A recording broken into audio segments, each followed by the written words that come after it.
Hello everyone, स्वागत है आप सब लोगों का पीसीएस बाय तरुण में। जैसे कि आप सभी को पता है कि हम यूपी पीसीएस की करंट अफेयर्स और अर्थव्यवस्था की टेस्ट सीरीज लगा रहे हैं और आज की जो हमारी टेस्ट सीरीज है बहुत ज़्यादा इंपॉर्टेंट होने वाली है।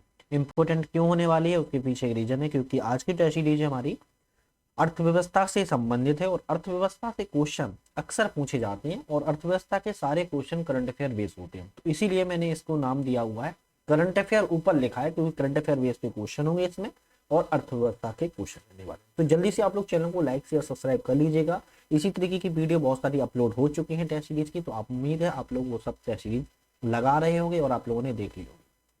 पहले क्वेश्चन की तरफ बढ़ेंगे समय को व्यर्थ ना करते हुए। सकल घरेलू उत्पाद क्या कह रहा है? सकल घरेलू उत्पाद जीडीपी, जिसका पूरा फुल फॉर्म क्या होता है? ग्रोस डोमेस्टिक प्रोडक्ट, के संदर्भ में है कि निम्नलिखित में से कौन सा कथन सही है? नॉमिनल जीडीपी वर्तमान वर्ष की कीमतों पर वर्तमान वर्ष के दौरान कुल आर्थिक उत्पादन का मौद्रिक मूल्य होती है। ठीक है। दूसरा कथन कहता है वास्तविक जीडीपी वर्तमान वर्ष में मूल्यांकित वस्तुओं और सेवाओं की कीमत पर वर्तमान वर्ष उत्पादन को संदर्भित करती है। यहाँ पर अगर सही पूछा जाए तो आपका दूसरा वाला गलत है, पहला वाला सही है। सी पे टिक लगाओगे। नॉमिनल जो जीडीपी होती है वर्तमान वर्ष की कीमतों पर वर्तमान वर्ष के दौरान जो कुल आर्थिक उत्पादन होता है उसका मौद्रिक मूल्य होता है। ठीक, चलिए नेक्स्ट क्वेश्चन की बात करते हैं। यहाँ पर हम प्रयोज्य आय के संदर्भ में कौन सा कथन सही है? जो प्रयोज्य क्या कह रहा है? जो प्रयोज्य आय होती है, डिस्पोजल इनकम कह सकते हैं इसको, जो यहाँ पर इनकम है वो किस रूप में संबंधित है? यहाँ पर बात करें तो व्यक्तिगत आय और व्यक्तिगत कर भुगतान और गैर कर भुगतान के रूप में इसको जाना जाता है। ठीक है। देखो ये करंट बेस क्वेश्चन आ गया है। जन योजना पीपुल्स प्लान को तैयार किया गया था। अब जन योजना या पीपुल्स प्लान को किसके द्वारा तैयार किया गया था? एम एन रॉय के द्वारा तैयार किया गया था। देखो इंपोर्टेंट क्वेश्चन ये वाला, एम एन रॉय के द्वारा तैयार किया गया था। ठीक है। ये क्वेश्चन है गरीबी हटाओ के उद्देश्य से संबंधित पंचवर्षीय योजना का अंतिम मसौदा तैयार किया गया था। तो भैया कब तैयार किया गया था या किसने तैयार किया था?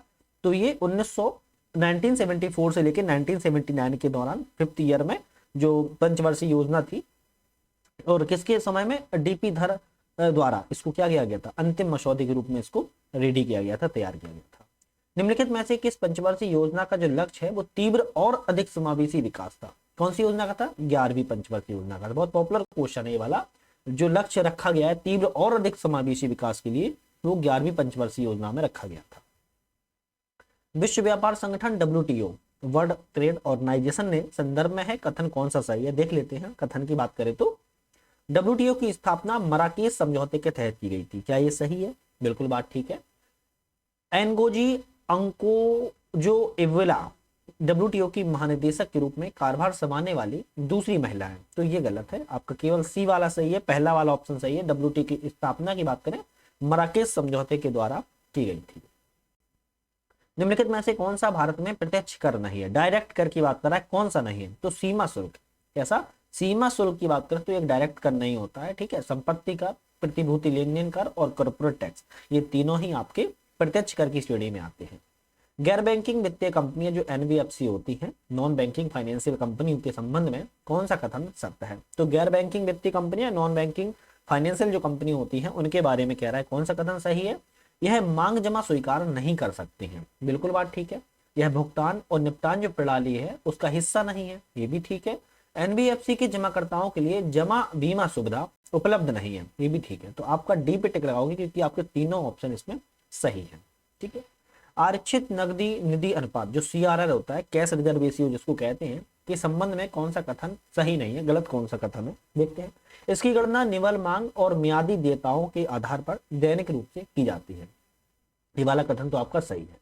इसे भारतीय प्रतिभूति विनिमय बोर्ड अधिनियम 1992 के तहत परिभाषित किया गया है। भैया CRR है तो इसको सेबी के तहत थोड़ी ना किया जाएगा, तो ये गलत है।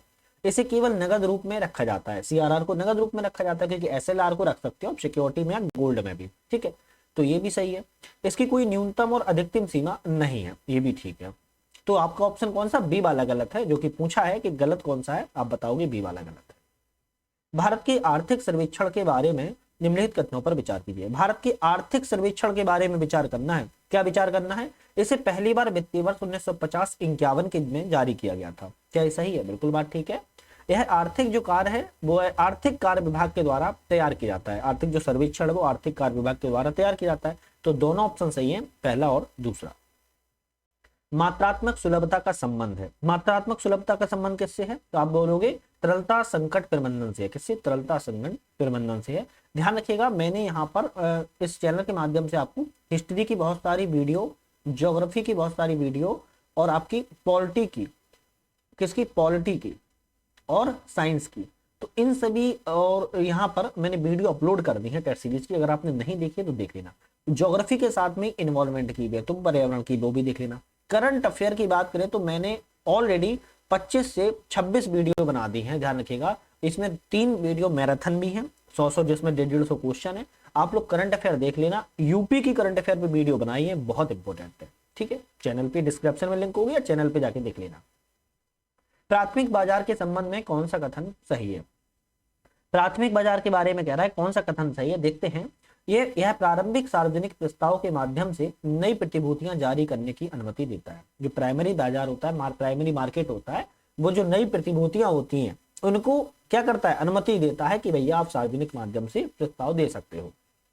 भारतीय प्रतिस्पर्धा आयोग सीसीआई की बात कर रहा है ना, का गठन किया गया था। तो भारतीय प्रतिस्पर्धा आयोग का गठन कब किया गया था? आप बोलोगे कि 2009 में किया गया था। ठीक है। प्रधानमंत्री श्रम योगी मानधन योजना के संदर्भ में निम्नलिखित में से कौन सा सही है? ऐसे अप्रैल 2015 में लॉन्च किया गया था। भैया 2015 में थोड़ा ना लॉन्च किया गया था, इसको कब किया गया था? इसको किया गया था मार्च 2019 में लॉन्च किया गया था। ठीक है, तो पहला ऑप्शन तो आपका हो जाएगा गलत। ऐसे 18 से 40 वर्ष की आयु के वे श्रमिक हैं जिनकी मासिक आय 15,000 रुपए से कम है, इस योजना में शामिल हो सकते हैं। क्या ये सही है? बिल्कुल बात ठीक है। तो दूसरा वाला सही है, पहला वाला करेक्ट अपन ने कर लिया है। ठीक है, चलिए नेक्स्ट क्वेश्चन है। नेक्स्ट क्वेश्चन क्या आता है कि श्रम सुविधा पोर्टल लॉन्च की गई थी। अब ये श्रम सुविधा पोर्टल कब लॉन्च की गई थी? तो 2014 में लॉन्च की गई थी। कब? 2014 में। ठीक है, रेलवे जोन है और मुख्यालय है, तो ये काफी पॉपुलर क्वेश्चन है रेलवे जोन और मुख्यालय का। यहाँ पर कह रहा है कि सुमिलित कीजिए। सुमिलित कर लेते हैं भैया, सुमिलित करने में क्या ही दिक्कत है। तो मध्य रेलवे का जो मुख्यालय है, मध्य रेलवे का मुख्यालय कहाँ पड़ गया? मध्य रेलवे का मुख्यालय मुंबई है। ठीक है। पूर्वी रेलवे का मुख्यालय कहाँ है? कोलकाता में है। और उत्तर रेलवे का मुख्यालय पूछा जाए तो आप क्या कहोगे? उत्तर रेलवे का मुख्यालय नई दिल्ली में है। और पश्चिम मध्य रेलवे का मुख्यालय जबलपुर में है। अच्छा, आप मुझे ये बताइएगा, भारत में टोटल रेलवे के जोन कितने हैं? टोटल जो रेलवे के जोन हैं वो रेलवे के जोन कितने हैं? 17 रेलवे जोन है। ठीक है, कोई बात नहीं, बता दिया मैंने। अब आपसे क्वेश्चन में ये पूछता हूँ, 17 रेलवे जोन में 2 जोन ऐसे हैं जो उत्तर प्रदेश में उनके हेडक्वार्टर है, तो वो कौन कौन से रेलवे जोन है आप मुझे कमेंट करके जरूर बताइएगा। ठीक है, आपके लिए इतना ही क्वेश्चन है। निम्नलिखित में से कौन सा राष्ट्रीय राजमार्ग जिन नगरों को जोड़ता है वह सुमिलित नहीं है? तो यहाँ पर कुछ ऐसे राष्ट्रीय राजमार्ग है जो सुमिलित नहीं है। कौन से सुमिलित नहीं है? तो आप देखा जाए NH2 की बात करें तो दिल्ली से कोलकाता जोड़ता है, बिल्कुल ठीक है। NH3 की बात करें तो आगरा से मुंबई जोड़ता है, ये भी ठीक है।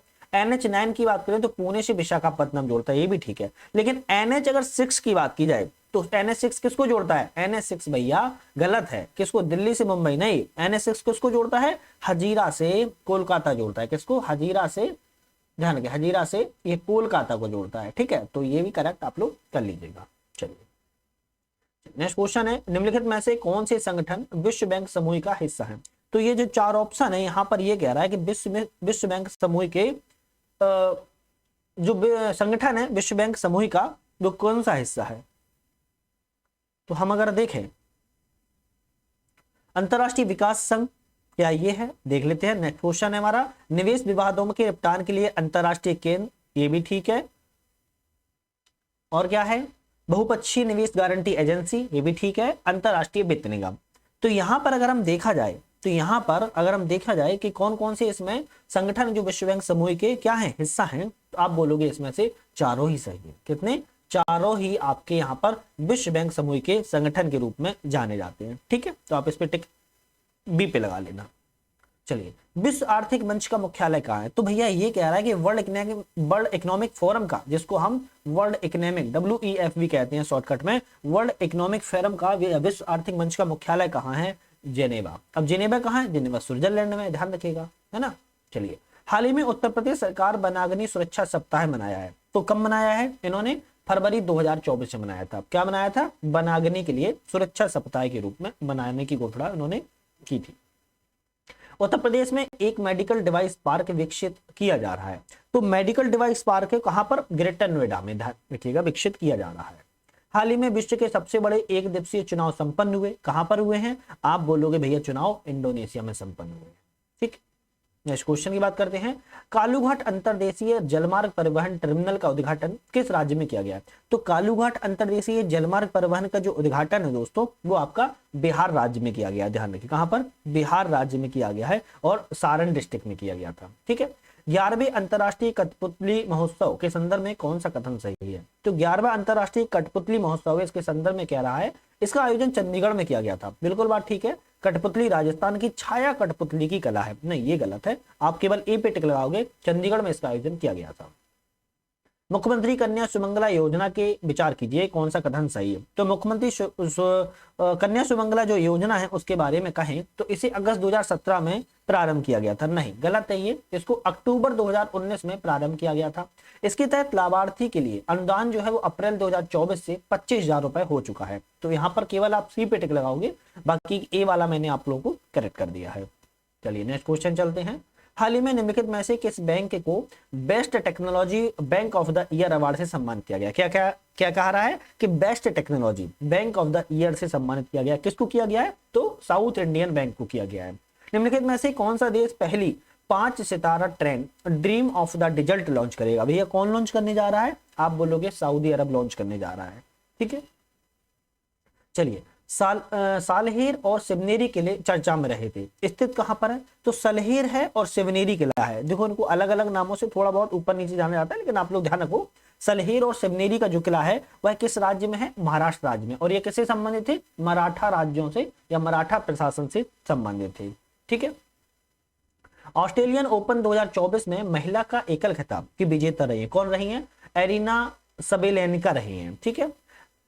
कलेगनार स्पोर्ट्स किट योजना किस राज्य ने शुरू की है? तो कलेगनार जो स्पोर्ट्स किट योजना की शुरुआत है दोस्तों, वो आपकी तमिलनाडु राज्य के द्वारा की गई। कौन सी? तमिलनाडु राज्य ने की है। थान थाई पेरियार वन्यजीव अभ्यारण्य स्थित है, तो थान थाई पेरियार वन्यजीव अभ्यारण्य कहां पर है? ये तमिलनाडु राज्य में है ये भी। ठीक है, कहां पर है? तमिलनाडु राज्य में है, ध्यान रखिएगा। भ्रष्टाचार धारणा सूचकांक सीपीआई करप्शन के बारे में कह रहा है कि भ्रष्टाचार जो धारणा सूचकांक है करप्शन के बारे में 2023 में भारत का स्थान क्या था? तो भ्रष्टाचार सूचकांक में भारत का स्थान की बात कर रहा है, क्या था? आप बोलोगे 93 था। कौन सा? 93वां स्थान था। ठीक है। विश्व कुष्ठ दिवस 2024 की थीम क्या थी? देखो विश्व कुष्ठ दिवस मनाया गया, कब मनाया गया था ये आपको पता है तो बताइएगा। 30 जनवरी को मनाया गया था। कब मनाया? 30 जनवरी को। लेकिन इस वर्ष की थीम क्या रही है? थीम रही है बीट लेप्रोसी। क्या रही है? बीट लेप्रोसी इस वर्ष की थीम रही है। चलिए नेक्स्ट क्वेश्चन आता है कि फरवरी 2024 में समुद्री शैवाल की खेती को बढ़ावा देने पर राष्ट्रीय सम्मेलन आयोजित किया गया था। तो समुद्री शैवाल की खेती के लिए किया गया था और राष्ट्रीय सम्मेलन कहां पर? गुजरात राज्य में किया गया था।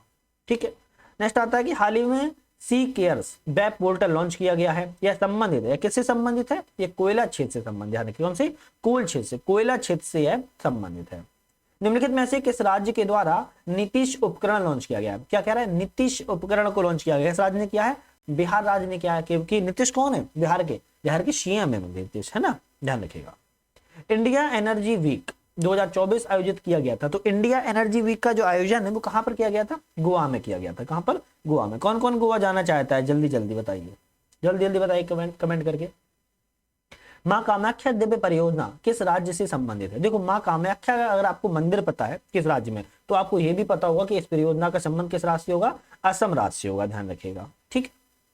सदा तनसीक भारत और किस देश के बीच का संयुक्त सैन्य अभ्यास है? सदा तनसीक कौन सा है? सदा तनसीक एक भारत और एक देश है, उसके बीच में संयुक्त सैन्य अभ्यास हुआ था, मिलिट्री एक्सरसाइज हुई थी ज्वाइंट रूप में। लेकिन किस देश था शामिल? तो ये देश का नाम कहें तो सऊदी अरब था, ध्यान रखिएगा। निम्नलिखित में से किसे भारत रत्न पुरस्कार 2024 से सम्मानित किया गया है? तो ये क्वेश्चन थोड़ा बड़ा है, देख लेते हैं। भारत रत्न पुरस्कार 2024 से सम्मानित किया गया किस किस को?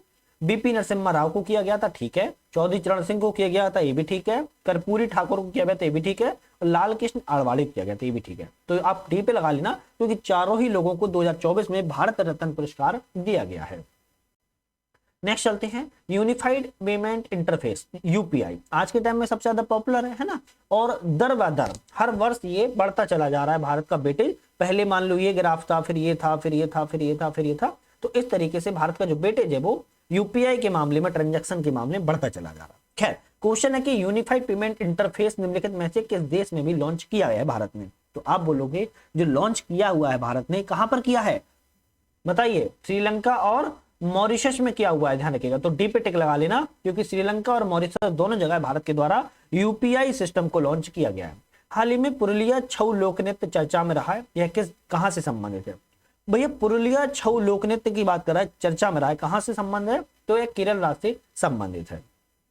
चलिए नेक्स्ट क्वेश्चन है, किसने बैडमिंटन एशिया टीम चैंपियनशिप 2024 में गोल्ड मेडल स्वर्ण पदक को जीता हुआ है? तो किसने बैडमिंटन एशिया टीम चैंपियनशिप में जीता हुआ है? आप बोलोगे ज्वाला गुट्टा के द्वारा जीता। किसके? ज्वाला गुट्टा ने जीता हुआ है।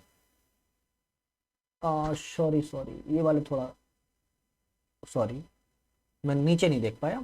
बैडमिंटन एशिया टीम चैंपियनशिप 2024 का स्वर्ण पदक इन्होंने जीता हुआ है, गोल्ड मेडल जीता हुआ है। तो ये जीता किसने है? अगर हम बात करें यहाँ पर जीतने वाले व्यक्ति जो हैं वो आपके पीवी सिंधु हैं और अनमोल खबर हैं। सॉरी बी वाला ही टिक लगाओगे, लेकिन पीवी सिंधु और अनमोल खबर है, ध्यान रखिएगा, सॉरी माय मिस्टेक। चलिए नेक्स्ट क्वेश्चन है कि किस देश ने गवर्नमेंट टेक जीओवी टेक पुरस्कार 2024 जीता हुआ है? तो जीओवी टेक पुरस्कार 2024 है, यह किस देश के द्वारा जीता गया है? यह भारत देश के द्वारा जीता गया है, ध्यान रखिएगा। 67वीं Akhil Bharatiya police duty meet Uttar Pradesh के किस जिले में आयोजित की गई थी? तो 67वीं Akhil Bharatiya police duty meet थी और यह उत्तर प्रदेश में क्या की गई थी? आयोजित की गई थी। लेकिन कहां पर आयोजित की गई थी? तो आप बोलोगे लखनऊ में आयोजित की गई थी। उत्तर प्रदेश की राजधानी लखनऊ में ही इसको आयोजन किया गया था। ऐसा कौन सा राज्य की परिभाषा के अंतर्गत आते हैं? निम्नलिखित में से ऐसे कौन से राज्य हैं राज्य की परिभाषा के अंतर्गत इनको शामिल किया जाता है? तो यहाँ पर देखा जाए केंद्र और राज्य की विधायी अंग शामिल किया जाता है, सभी स्थानीय प्राधिकारी शामिल किए जाते हैं, सांविधिक प्राधिकारी शामिल किए जाते हैं और गैर सांविधिक प्राधिकारी। ये सभी चारों की बात करें तो ये राज्य की परिभाषा के अंतर रखे जाते हैं। चलिए केटी साहे का प्रसिद्ध उदाहरण है, एक चेक जो बैंक में है उसका भुगतान बैंक के संसाधनों की अनुमति पर ही संभव है। भारतीय संविधान के किस भाग से यह संबंधित इन्होंने कहा था? केटी साही ने एक उदाहरण दिया था कि एक चेक है जो बैंक में है, उसका भुगतान बैंक के संसाधनों की अनुमति पर ही संभव है। लेकिन भारतीय संविधान में किस भाग से संबंधित इन्होंने कहा था? तो राज्य के नीति निर्देशक तत्व से कहा था, डीपीएसपी जिसको कहते हैं, ध्यान रखिएगा, डीपीएसपी राज्य के नीति निर्देशक तत्व के बारे में इन्होंने कहा हुआ था। नेक्स्ट क्वेश्चन आता है, भारतीय संविधान की दूसरी अनुसूची निम्नलिखित में से निम्नलिखित की परलब्धियों, भत्तों और विशेषाधिकारों से संबंधित नहीं है। तो भारतीय संविधान की दूसरी अनुसूची जो है आपको पता होगा, जिसमें क्या कहा गया? वेतन भत्तों के बारे में कहा गया। लेकिन इन चारों व्यक्तियों में, चारों ऑप्शन में कुछ एक ऑप्शन ऐसा है जहां पर उनसे संबंधित नहीं है। भारत के राष्ट्रपति के अगर हम वेतन भत्तों की बात करें दूसरी अनुसूची में है, सर्वोच्च न्यायालय के न्यायाधीश की बात करें ये भी है दूसरी अनुसूची में है, राज्यसभा के सभापति की बात करें तो ये भी दूसरी अनुसूची में है, लेकिन भारत के महान्यायवादी की बात करें तो ये दूसरी अनुसूची में नहीं आते हैं, ध्यान रखिएगा, ठीक है। उच्च न्यायालय के न्यायाधीशों की नियुक्ति के संदर्भ में कौन सा कथन सही है? उच्च न्यायालय के न्यायाधीशों की नियुक्ति के बारे में कह रहा है, कौन सा कथन सही है? तो हम देख लेते हैं यहां पर, किसी उच्च न्यायालय में जो मुख्य न्यायाधीश के अलावा अन्य न्यायाधीशों की नियुक्ति राष्ट्रपति को संबंधित राज्य के राज्यपाल से परामर्श करने की आवश्यकता नहीं होती है। ये तो गलत हो जाएगा, है ना। दूसरा कहता है कि उच्च न्यायालय के न्यायाधीशों की जो नियुक्ति के मामले में राष्ट्रपति को भारत के मुख्य न्यायाधीश से परामर्श करने की आवश्यकता है। ये बात बिल्कुल ठीक है, आप बी पे टिक लगाना, दूसरा वाला आपका बिल्कुल ठीक है। चलिए नेक्स्ट क्वेश्चन है कि भारतीय संविधान के निम्नलिखित में से किस अनुच्छेद को बी.आर. अम्बेडकर के द्वारा एक ऐसा अनुच्छेद जिसके बिना संविधान निरर्थक उन्होंने कहा है? कि मतलब अगर वो अनुच्छेद नहीं है उन्होंने कहा है तो भारतीय संविधान पूरा निरर्थक है मेरे लिए। कौन सा अनुच्छेद है? वो आर्टिकल 32 है। कौन सा है? मौलिक अधिकारों में, फंडामेंटल राइट्स में, फंडामेंटल में क्या रखा गया है? आर्टिकल 32 रखा गया है। इन्होंने कहा है बी.आर. अम्बेडकर ने एक ऐसा अनुच्छेद है, अगर ये अनुच्छेद नहीं होगा तो पूरा संविधान मेरे लिए निरर्थक है। मतलब ये अनुच्छेद 32 को इन्होंने बहुत महत्व दिया हुआ है, ध्यान रखिएगा, आत्मा कह डाला है इन्होंने इस अनुच्छेद 32 को। तो उम्मीद है आपको ये 50 क्वेश्चन पसंद आए होंगे, समझ में आए होंगे। कोई भी डाउट है, कोई भी कुछ है तो आप मुझे कमेंट कर सकते हो, टेलीग्राम पे पिन भी पूछ सकते हो, बाकी इंस्टाग्राम पर ज्वाइन कर लेना। ऐप भी आ चुका है हमारा, ऐप का नाम है नट लर्निंग ऐप। क्या नाम है? नट लर्निंग ऐप नाम है। इस ऐप को आप लोग डाउनलोड कर सकते हो, डिस्क्रिप्शन में लिंक है। किसी भी एग्जाम्स की तैयारी कर रहे हो या कोई भी कर रहा हो, मल्टीपल्स एग्जाम की तैयारी के लिए वहां पर टेस्ट सीरीज आप लोग ज्वाइन कर सकते हो। बहुत चीपेस्ट प्राइस में टेस्ट सीरीज है, तो अभी जाकर आप लोग डाउनलोड करके ज्वाइन कर लीजिएगा। खैर नेक्स्ट वीडियो में पुनः मुलाकात करेंगे इसी तरह के क्वेश्चनों के साथ, एक नई। और एक चीज और भी है, आप लोग मुझे ये बताइएगा कमेंट करके, क्या करंट अफेयर्स की वीडियो बनाने की आवश्यकता है? कोई मैराथन बना दूं जो 400-500 क्वेश्चन हो उसमें? बिल्कुल पॉपुलर क्वेश्चन हो या फिर रहने दो, आप लोग वही वीडियो 25-26 जो वीडियो डली है वो देख लोगे, या फिर एक पूरा सेपरेट करके एकीकृत इंटीग्रेटेड करके वीडियो एक बना दूं। आप मुझे कमेंट करके बताइएगा। बाकी नेक्स्ट वीडियो पर हम मुलाकात करते हैं। आज के लिए अलविदा।